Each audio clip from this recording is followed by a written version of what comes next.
And then when you were at Cambridge, there's an interesting incident that took place when some of your lecturers took you aside into a private room to persuade you to give up your faith.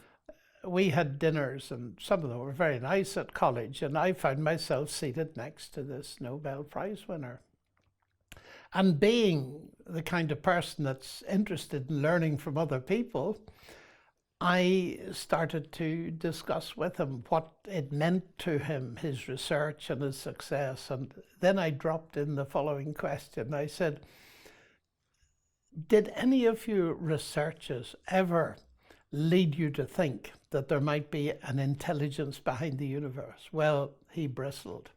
And it obviously was not something I could pursue. So I dropped it in good Cambridge gentility and thought that was the end of it. He turned to his neighbour. But at the end of the meal, he said, Lennox, come to my room. And I could tell by its tone, it wasn't an invitation, it was a command. I went to his room and he invited several other senior people from the university. There were no undergraduates, no students, a couple of professors, I don't remember, perhaps 4 of us in all.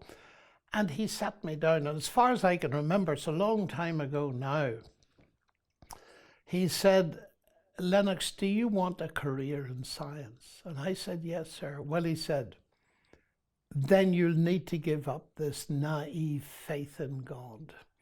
It will cripple you intellectually. You will suffer by comparison with your peers. You will never make it. Talk about pressure. I mean, I'd never met a Nobel Prize winner before.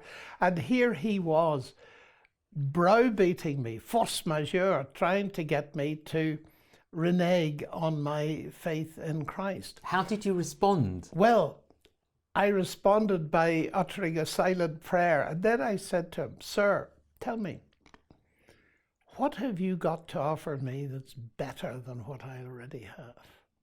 Oh, he said, the philosophy of Émile Bergson. And I had read about the philosophy of Émile Bergson through C.S. Lewis, and I knew a bit about it. Actually, Bergson was a very poor choice because later in life he confessed he might even have become a Christian of some kind. But I said, if that's all you've got to offer me, I'm going to take the risk. And I got up and walked out.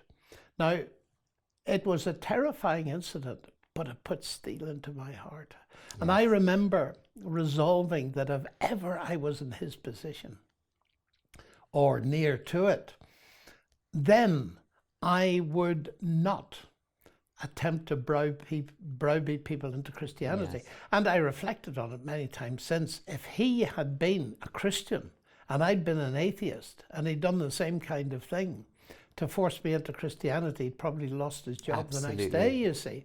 It was a terrible insight, in a way, into the dark side of academia. Yes. And I resolved then that if ever I have any kind of influence as an academic, I'm going to have open discussion, open debate, and let people make up their own minds.